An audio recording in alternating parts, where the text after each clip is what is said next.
바다는 국유입니다. 국유. 바다는 지방자치단체에서 지켜요? 해군이 지켜요? 해군이 지키고 해양경찰도 국가경찰이죠. 예. 그래서 이제 경찰을 해양경찰은 국가 소유 국가기관이고 그다음에 일반 육군 육경은 뭐 지방경찰해서 지방경찰로 이렇게 하다 보니까 이게 뭔가 안 맞는 거야. 그래서 경찰은 다 국가경찰이에요. 바다는 그래서 국가가 지키는 거고 하천은 국가 하천도 있고 지방 하천도 있어요. 한강은 한강 유역 내에 들어가 있는 건 서울시에서 지키는 거야. 근데 한강 저 남쪽에 흘러갖고 저 지류 같은 건요 해당 지방자치단체에서 정화하고 하는 겁니다. 아시겠죠? 그래서 바다는 국유야 국유. 아시겠죠? 그래요. 근데 그 질문 왜 하셨죠?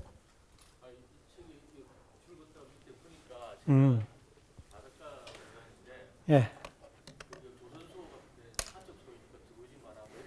아닙니다. 이제 만약에 이렇게 해서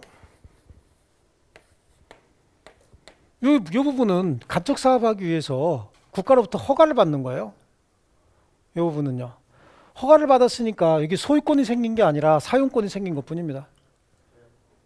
그렇죠? 만약에 이런데 뭐 어업을 위해서 뭔가 여기도 또 어업권 같은 거 취득할 수 있죠. 어업권 취득했다 그래서 소유권 취득한 게 아니에요. 여기서 어업만 해야 되는 거예요. 이거 어디 같아요? 그렇죠? 한반도 남쪽 같죠? 자, 주물 종물 하겠습니다. 일단 개념은 주물이든 종물이든 둘 다 물건이어야 되는 거예요. 무조건 둘 다 물건입니다. 둘 중에 하나라도 물건이 아니면 주물 종물이 아닌 거예요. 아시겠죠? 둘 다 독립된 물건인데 이 물건을 여기다 갖다 붙입니다. 여기서 부속시켰다고 하지요. 부합과 부속은 다른 겁니다. 이제 부합은 결합이 돼서 분리가 불가능한 상태가 되면 이건 부합이야. 물론 외력을 가해서 칼로 자르거나 톱으로 썰어서 분리할 수는 있지만 정상적인 관념으로 분리가 가능한 걸 부속이다. 정상적인 관념으로 분리가 불가능한 걸 부합이다. 이렇게 얘기를 합니다. 아시겠죠? 그럼 갖다 부속시켰다는 얘기는 수시로 떼낼 수도 있다. 이런 의미가 되는 거거든요. 갖다 부속을 시켰는데 부속시킨 이유가 상용에 공한다 이런 얘기를 해요. 여기서 상용에 공한다는 얘기는 평상시 사용 가치를 증진시킨다 그런 얘기입니다. 그래서 갖다 붙였어요. 붙여서 이 물건을 사용하기 위해서 갖다 붙인 겁니다. 아시겠죠? 자, 이래서 잘 보셔야 됩니다. 물건에 누가요? 소유자가 그 물건에 상용에 공하기 위하여 자기 소유인 다른 물건을 이에 뭐에 시켰다고요? 부속하게 한 때 그 부속된 물건은 뭐다? 종물이다. 그럼 이게 종물이면 이건 뭐가 되는 거야? 주물이 되는 거지. 아시겠죠? 이게 주물이 되는 거예요. 자, 그럼 이제 종물은 주물의 처분에 따른다. 근데 임의규정이라는 얘기는 분리처분도 가능하다 그런 얘기죠. 자, 제8에 뭐가 보이십니까? 시계만 보입니까? 시계 줄도 있죠. 근데 우리 보통 시계 그러잖아요. 요 시계는 줄을 안 붙이면 사용 못 합니까? 줄을 안 붙여도 사용할 수 있죠. 주머니에 녹아주 다니면 되잖아. 필요할 때마다 꺼내서 보면 되는 거죠. 근데 만원 전철 안에서 꺼내기는 좀 그렇죠. 주물럭주물럭 그러면 앞에 있는 여성분이 째려보잖아. 뭐 하는 거야? 이게 멀쩡하게 생겨갖고. 그럴 거 아니겠습니까? 근데 팔에 있으면 이렇게 뒤집으면 되잖아. 저 일부 구간에서는 전철 타고 꼼짝도 못해요. 가만히 있어야 돼. 그죠? 예, 잘못하면 이상한 오해받을 수도 있잖아요. 여기 있으면 그런 건 거의 없죠. 그렇지 않습니까? 훨씬 편하죠. 줄이 없다고 해서 시계가 제 기능을 못하는 건 아니잖아요. 줄이 없어도 자기 기능은 하죠. 하지만 줄이 있으면 훨씬 더 편하죠. 평상시 사용이 편해지기 때문에 상용에 공한다 이렇게 얘기를 하는 겁니다. 아시겠죠? 그리고 종물은 주물의 처분에 따른다. 그렇다는 얘기는 주물을 팔면 종물도 팔린다면서. 그러니까 이건 두 물건의 소유자가 같아야 되죠. 그래야 이거 팔면 이것도 팔리는 거지. 이 물건과 이 물건의 소유자가 다르대요. 근데 이거 팔았는데 이거 팔리면 소유권을 침해하게 되잖아요. 그래서 시험에 주로 잘 나오는 것도 임차 목적물에 임차인이 부착시킨, 임차인이 상용에 공하기 위해서 부착시킨 물건은 종물이 아니야. 아니죠. 임대차한 물건에 임차인이 그 상용에 공하기 위해서 갖다 부착시킨 물건은 소유자가 다르잖아요. 그러니까 그건 종물이 될 수가 없죠. 그러니까 줌을 팔아도 그거는 임차인이 부착시킨 물건은 팔리는 게 아니라고. 임차인이 나중에 떼가는 거지. 이해하셨습니까? 그래. 그래서 주물과 효용, 주물의 효용과 관련이 있어도 일시적으로 제공되는 물건은 종물이 아니다. 그러니까 일시적으로 제공된다는 얘기는 한 번 사용하고 또 보충해서 사용하고 이런 연료 같은 거 있잖아요. 자동차에 연료 있죠? 이거는 소비물이에요. 그건 종물이 아닌 거야. 아시겠죠? 그 다음에 상시 이용에 제공되고 있어도 주물의 소유자나 이용자 상용에 공유되지만 주물 자체의 효용과 관련 없는 물건은 종물이 아니다. 그러면 우리 아파트에 식탁이나 침대, 그 다음에 뭐 저기 보면 뭐 모텔 같은 데 가면 벽걸이 TV, 전화기 이런 것들은 사용하는 사람의 편리에 제공되고 있는 거지 그게 있는 것과 없는 것에 건물 자체의 사용과는 크게 관련이 없죠. 그렇지 않습니까? 저희 아버지 생존에 계실 때는요. 식탁? 택도 없어요. 항상 상 차려갖고 아버지한테 안방에 가서 아버지 드세요 그래갖고 아버지가 나와서 드셨지 식탁에 앉아서 드신다? 아, 천만의 말씀이야. 나중에 이제 연세 드시고 그러고 나서 이제 어머니 돌아가시고 나서 좀 더 계시다 돌아가시는데 돌아가시고 나니까 그때 식탁에서 그냥 먹자 그러는데 어머니 계실 때는 천만의 말씀이에요. 또 앉아서 이렇게 차려갖고 와야 돼요. 식탁이 우리는 편할지 모르지만 우리 아버지는 안 편했다니까. 사람에 따라 달라. 어떤 분은 또 침대에서 잘 주무시는 분 있죠. 근데 어떤 분은 또 침대에서 못 자는 사람도 있다고. 이건 개인의 취향에 따라 다른 거지 침대가 있고 식탁이 있다 그래서 그 아파트 또는 그 건물의 사용이 편한 건 아니야. 이런 것들은 사용하고 있는 사람, 소유자나 이용자 상용에 공유되고 있는 거지 물건 자체의 효용 증진과는 관계가 없는 거죠. 이거는 종물이 아닙니다.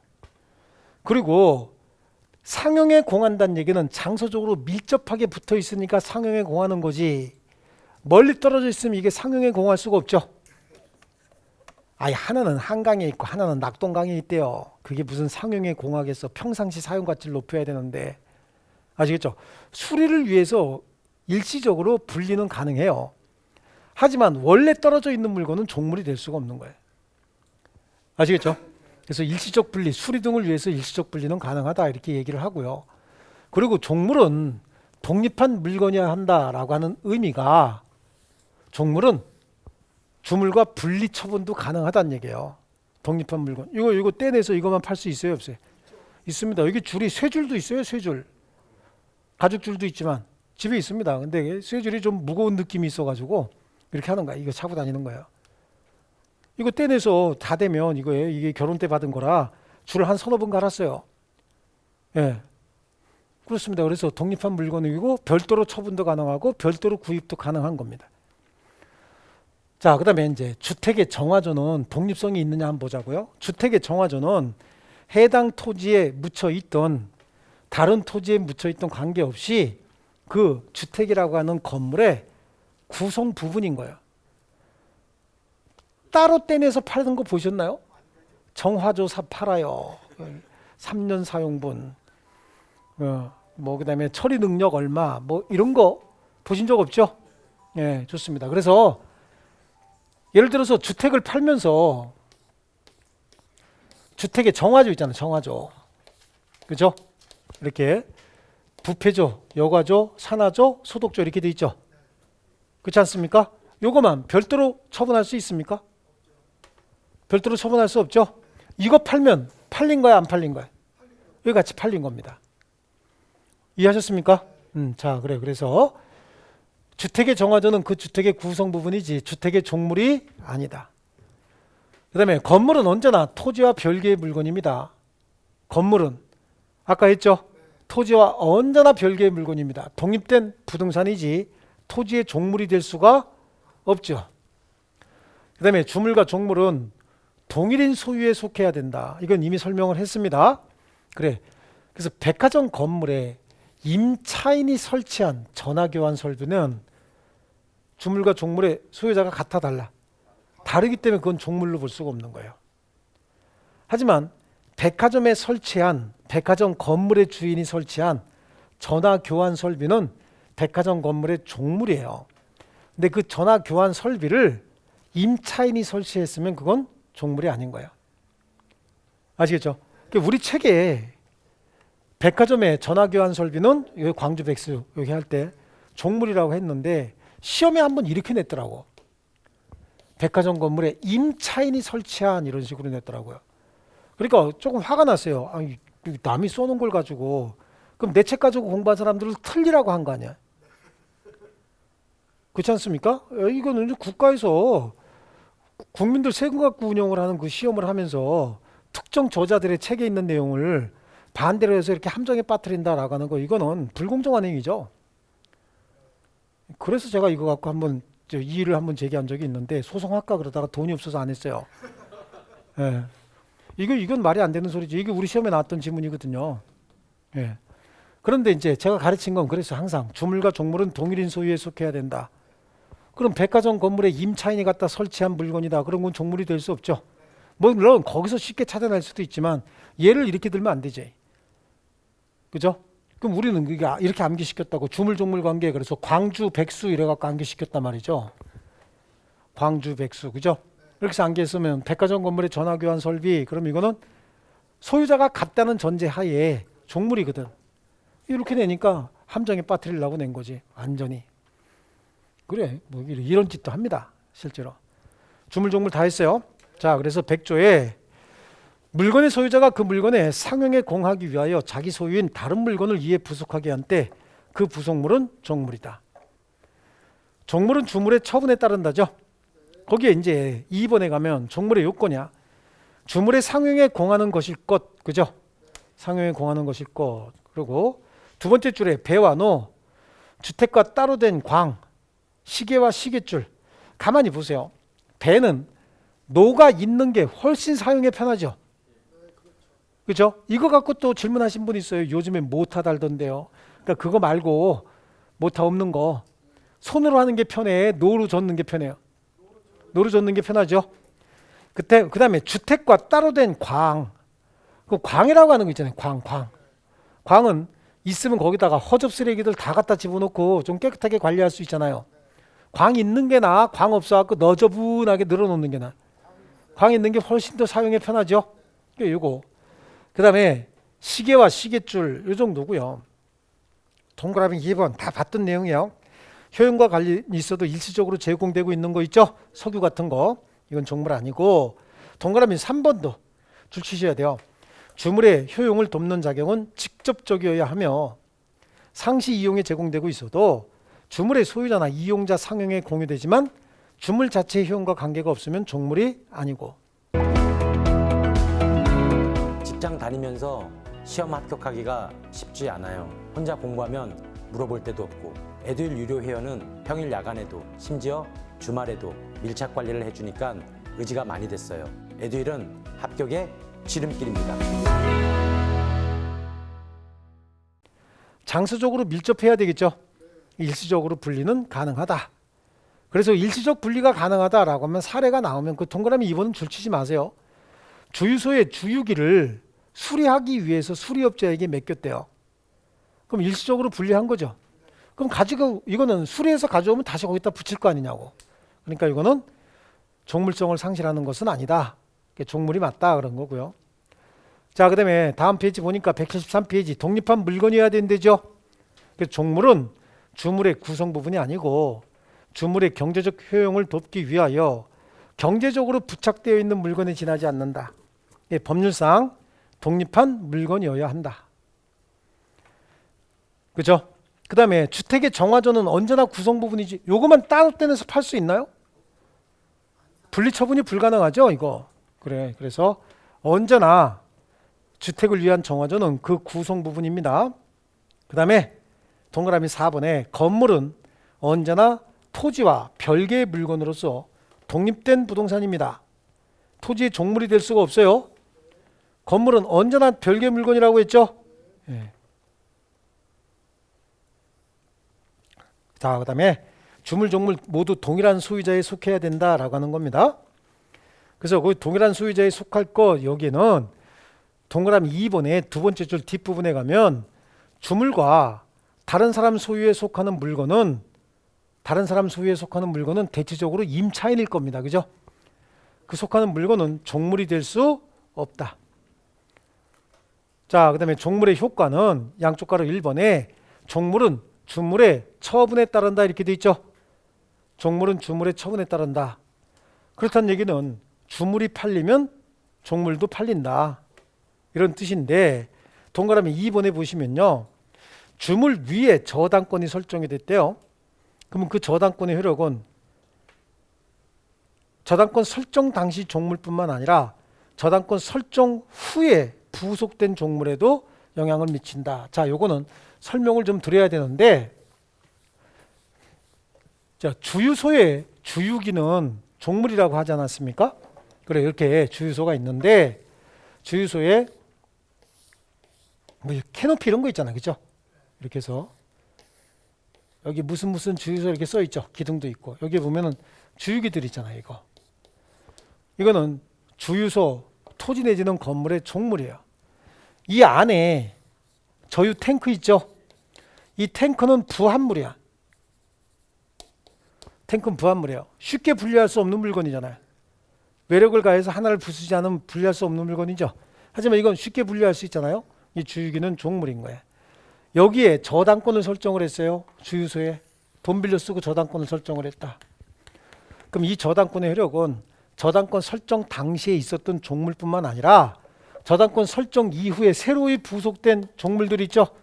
여기에도 이 저당권의 효력은 영향을 미친다. 그 이야기는 나중에 저당권 실행 경매가 이루어지잖아요.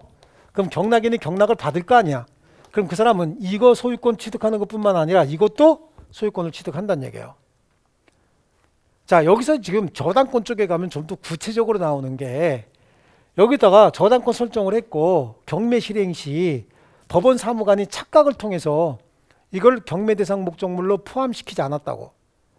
포함시키지 않았어도 저당권의 본질적 효력은 여기에도 미치는 거기 때문에 경락인은 이 물건도 소유권 취득해요. 아시겠죠? 그래서 이제 혹시 나중에 기회가 있으시면 경매 물건 조사 이렇게 하다가 보면은요. 별도 물건이 있음이라고 나온다고.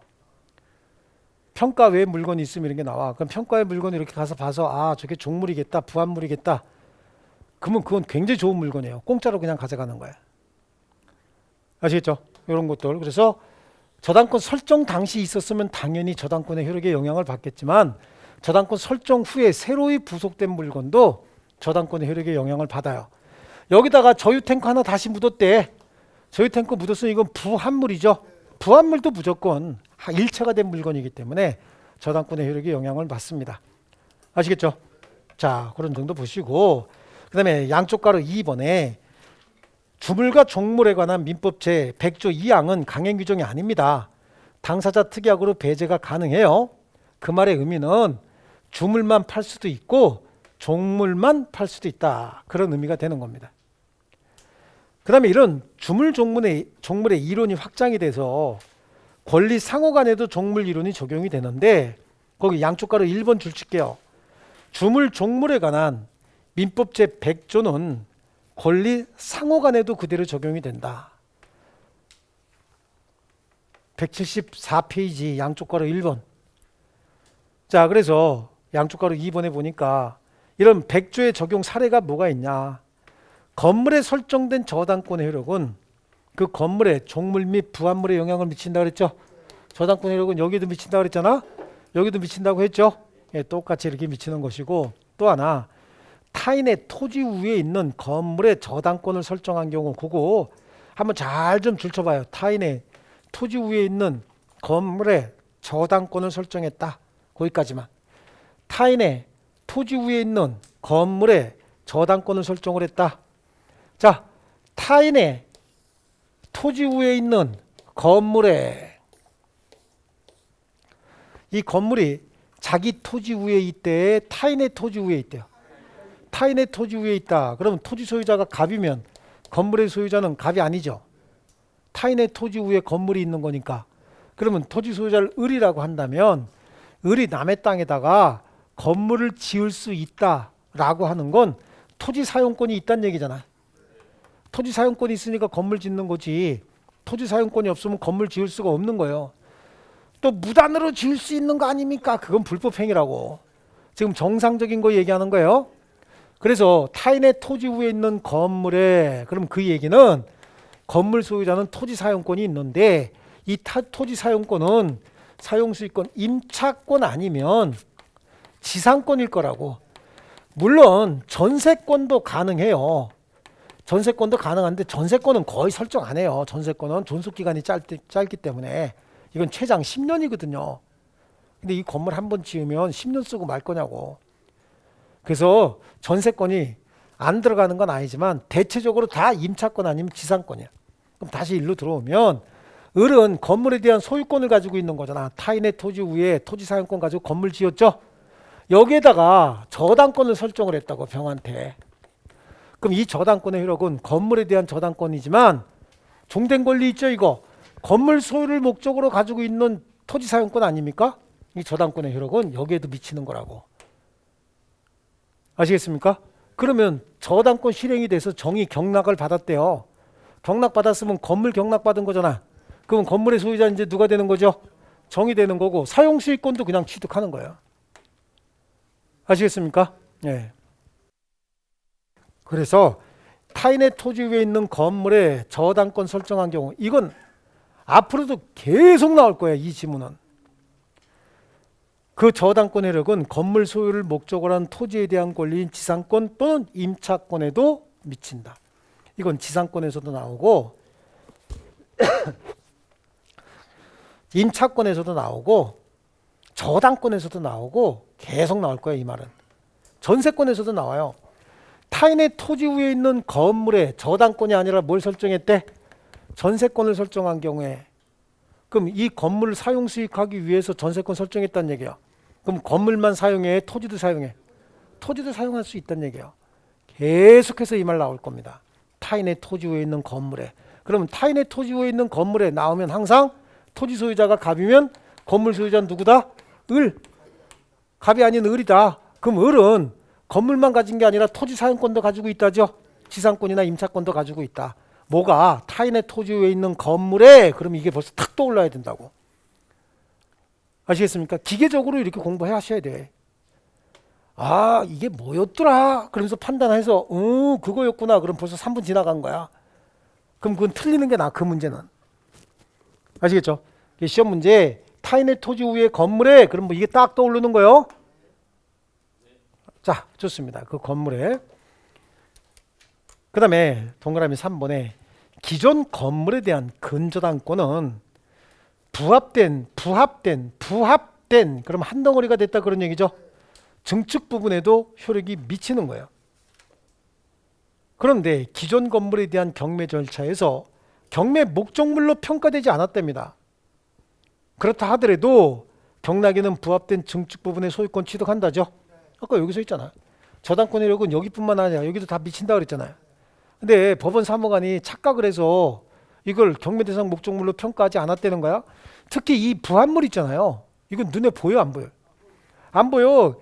지금 법원 사무관이 와서 감정평가사가 와서 여기 뭐 있는 것 같은데 봐봐 이렇게 할까요? 그럴 수가 없잖아. 그러니까 이거는 부합됐는지 안 됐는지도 몰라. 그러니까 저당권 효력에 무조건 영향을 미쳐서 경락에는 경매 대상 목적물에 안 들어가 있어도 이거 무조건 소유권 취득하는 거야. 아시겠죠? 자, 그 다음에 이제 재밌는 건 이제 권리 상호간에도 미치다 보니까 원본 채권이 양도된 경우에 원본 채권에 대한 이자 채권이라고 하는데, 자, 이런 것들은 이제 또 채권법 총론에서도 잘 나와요. 이 얘기는. 그러니까 민법 총칙은 총칙만 가지고 뭐 24문제 해결한다가 절대 아니야. 총칙만 공부해서 해결할 수 있는 건 내가 볼 때 16문제, 17문제고 물권 채권을 모르면 나머지 8문제는 거의 또 틀려요. 자, 원본 채권이 양도됐다. 갑이 을한테 돈을 빌려줬어요. 1,000만 원을. 그리고 이자는 연 3% 받기로 했다고. 변제기가 지났다고. 변제기가. 근데 안 갚고 있어요. 안 갚고 있으면 변제기 지났죠 이제? 그럼 채무불이행이 발생을 했죠. 그럼 빌려준 원본 얼마야? 1,000만 원에다가 이자 합쳐서 지연 손해가 발생하는 거 아니냐고. 이렇게 발생하는 거죠. 그러면 변제기 도래 전에는 이게 원본이고 주된 권리고 이게 종된 권리지만 변제기가 지나고 나면 이게 주된 권리고 이게 종된 권리가 되는 거야. 이해하셨습니까? 그래. 그러면 여기서 얘기하는 이자 채권은 변제기 전에는 원본이 양도되잖아. 그럼 이자도 같이 특별한 사정 없는 한 양도가 되는 거죠. 근데 변제기 도래 후에 이것만 양도했다? 그럼 이거에 해당하는 지연이자도 같이 받을 수 있겠지만 이거는 양도된 게 아니야. 이건 양도 안 된 거예요. 그래서 변제기가 도래되고 나면 이것도 어느 정도 독립성을 갖춰요. 그러니까 변제기 도래 이후에 원본을 양도할 때 여러분이 양수인이면 지연이자도 우리 주는 거지요? 라고 확인해 둬야 된다고. 아시겠습니까? 이자 채권도 양도되는 거죠? 라고 얘기를 해야 돼요. 변제기 도래 전에는 이거 양수 받으면 무조건 이것도 양수가 되는 거예요. 근데 변제기 도래 후에는 원본이 양도됐다. 그래서 확정된 이자까지 양도되는 거 아니에요? 이것까지 승계를 받아야 되는 거예요. 별도로, 특약으로. 이해하셨어요? 그래서 원본 채권 변제기 도래는 부정성이 있지만 동그라미 2번에 보니까 원본 채권의 변제기 도래 후에 이미 변제기 도래한 이자 채권은 원본 채권과 분리하여 양도할 수 있고 원본 채권과 별도로 변제할 수 있고 시효로 인하여 소멸도 별도로 되는 거예요. 그래서 원본 채권이 양도된 경우 이미 변제기에 도달한 이자 채권은 원본 채권 양도 당시 그 이자 채권도 양도한다는 의사 표시가 없는 한 당연히 양도되는 것은 아니다.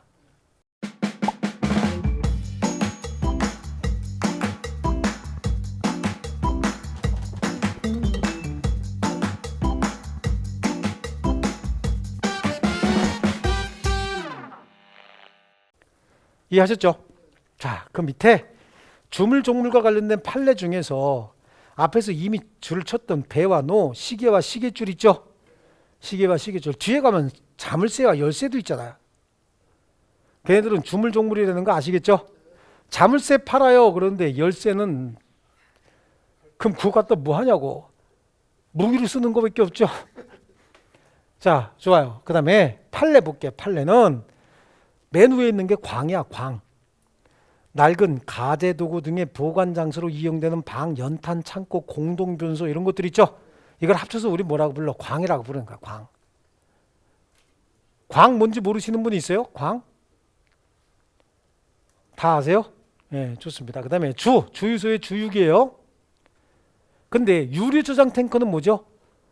부합물인 거야. 땅속에 묻혀 있는 거는 이거는 외력을 가해서 하나를 파괴해야만 분리할 수 있는 거 아닙니까? 이거는 부합물이고 백화점 지하에 설치된 전화교환 설비는 백화점 건물의 종물이죠. 종물인데 요게 백화점 건물 소유자 소유가 아니라 백화점 건물을 임차한 사람이 갖다 붙였으면 동일인 소유가 아니니까 이건 종물이 아니에요.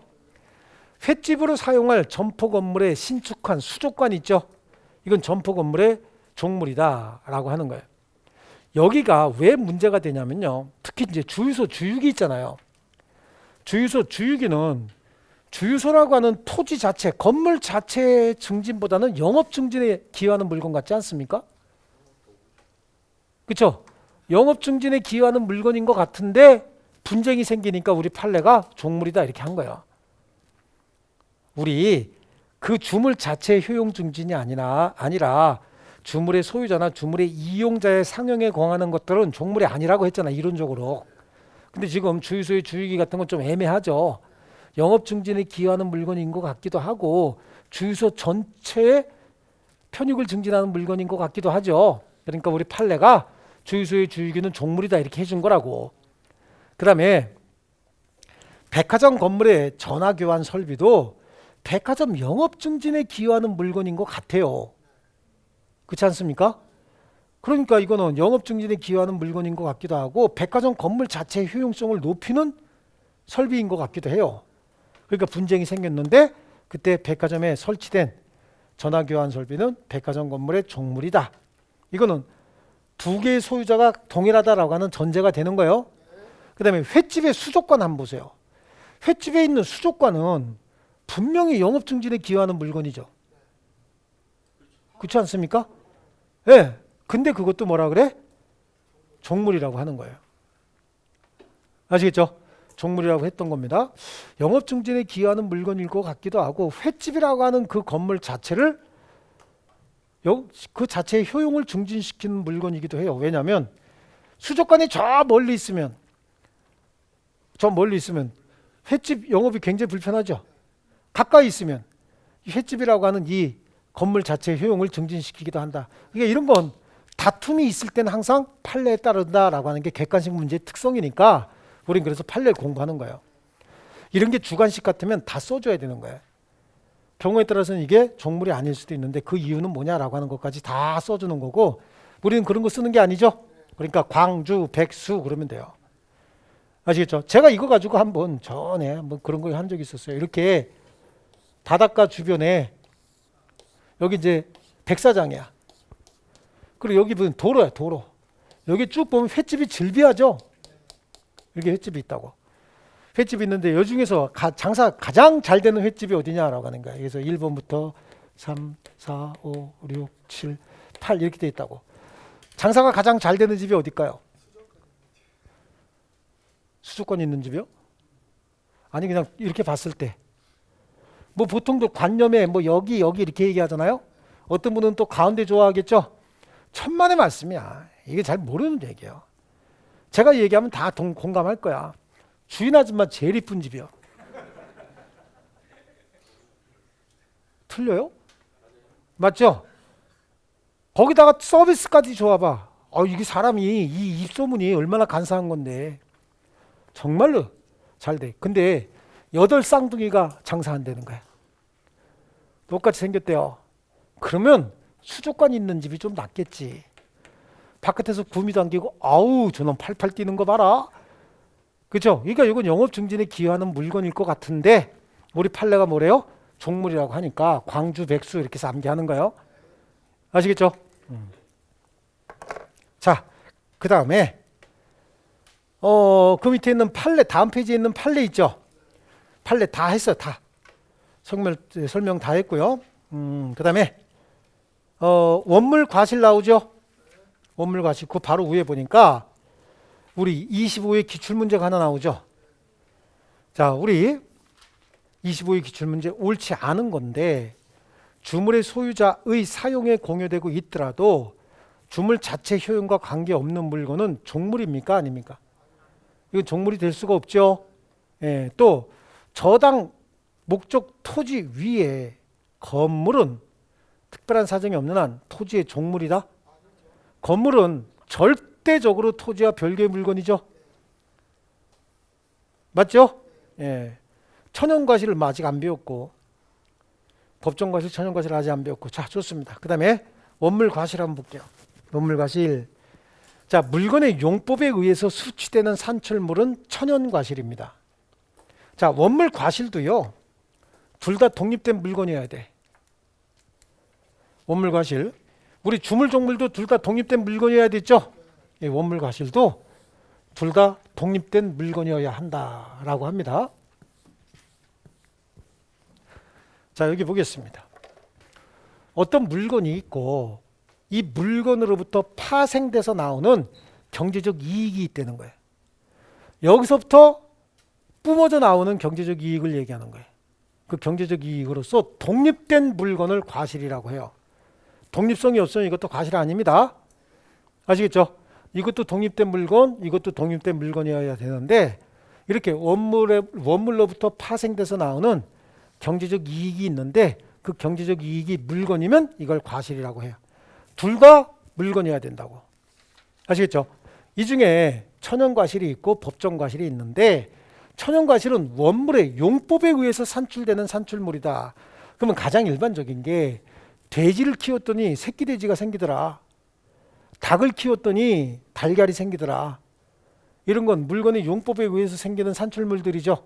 이런 걸 천연과실이라고 하고 법정과실은 말 그대로 법률로 정했단 말이야. 과실로. 그럼 법률로 뭐라고 정했느냐. 원물의 사용대가로 받는 금전 물건 맞아요? 특수동산이죠.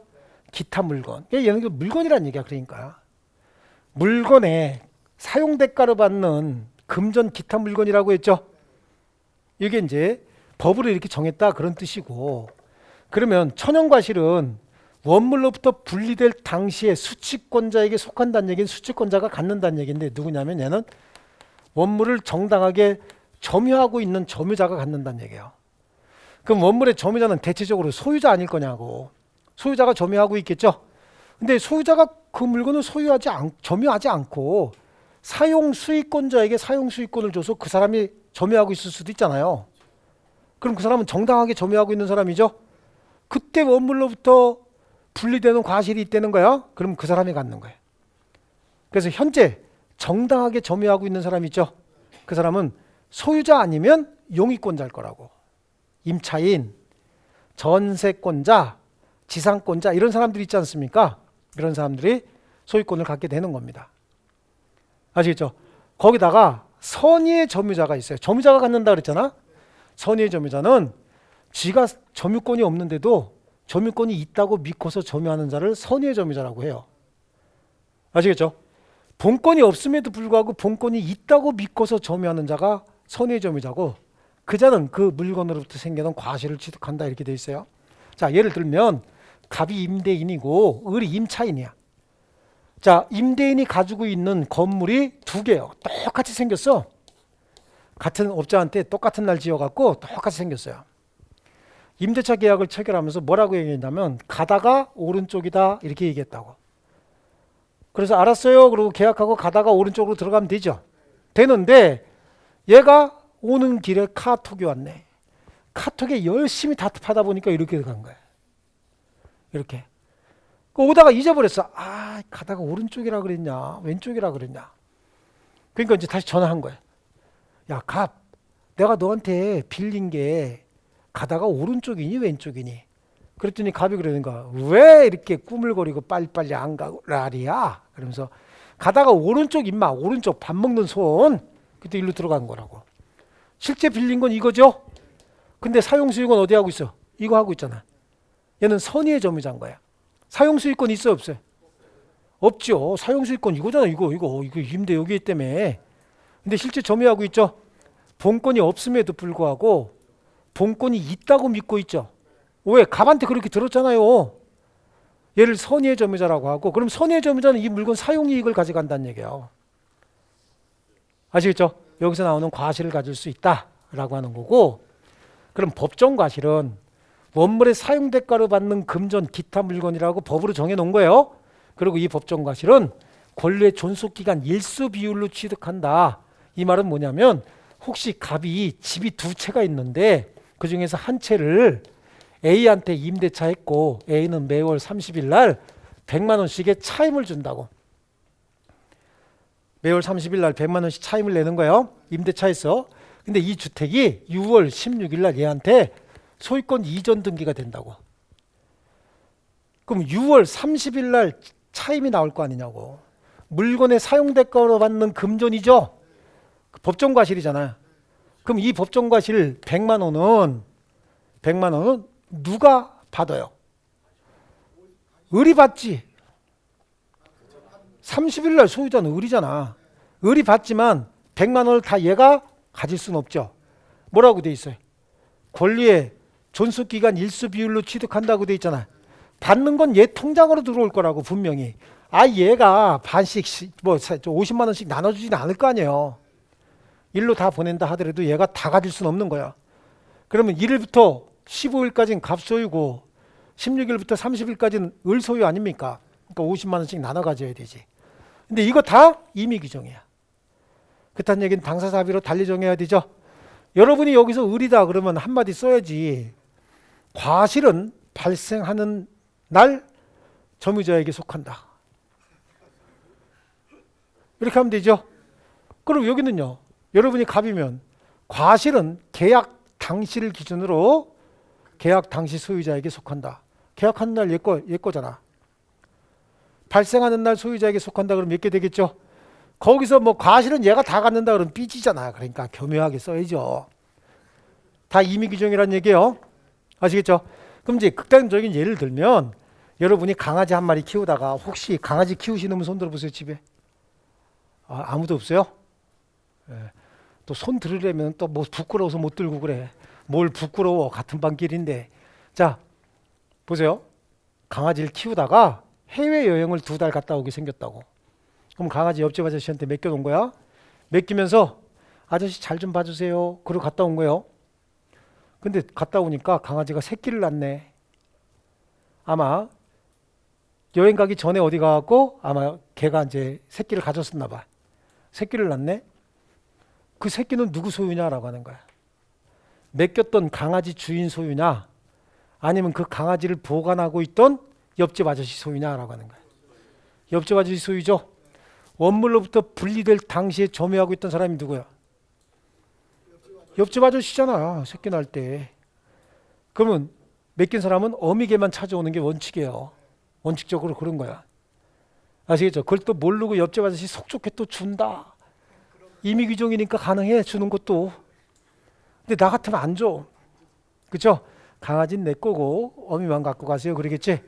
예. 그럼 또 싸우려고 덤벼. 모르는 것들이 꼭 먼저 소리 지르고 덤벼요. 싸움이 나요? 저는 싸움 안 해요. 법으로 해. 그죠? 예. 그래, 법으로 하면 다 이겨, 무조건. 그러니까 내가 맡길 때는 어떻게 해요? 혹시 새끼 날지 모르니까 그것도 잘 좀 보살펴 주세요 라고 얘기한다고. 그딴 얘기는 새끼 안 주겠다고 한 거죠. 거기 또 속 없이 네 그러는 순간 배제 특약 한 거야. 임의 규정이니까 반대 특약 다 할 수 있다는 얘기예요. 이해하셨습니까? 자, 좋습니다. 그래서 원물 과실 진도 빨리 못 나가 큰일 났네. 원물 과실 여기서부터 또 쉬었다 할게요. 주택관리사 합격! 에듀윌 합격 패스!